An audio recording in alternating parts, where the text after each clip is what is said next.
ازيكم اخباركم ايه؟ معاكم صاني من قناة صاني جي ايه. النهاردة هقدم لكم اول فيديو لتعليم الرسم واعرفكم بشوية اساسيات في الرسم. هسيبكم مع الفيديو.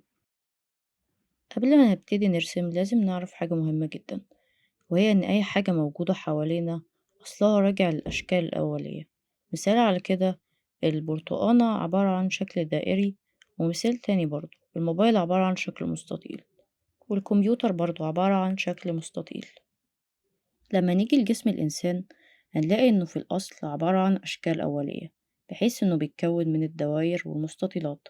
فعشان كده لما نيجي نرسم لازم نستعين بالأشكال الأولية ونضيف ليها تفاصيل بعد كده. وفي الصورة اللي قصادنا الوش بتبين إن الوش متقسم لنسب معينة، هنعرفها في الفيديو الجاي. أنا بكده خلصت شرح عشان ما تبقاش المعلومات تقيلة عليكم، ونتعلم سوا المرة الجاية طريقة رسم الوش. وبكده وصلنا لآخر الفيديو.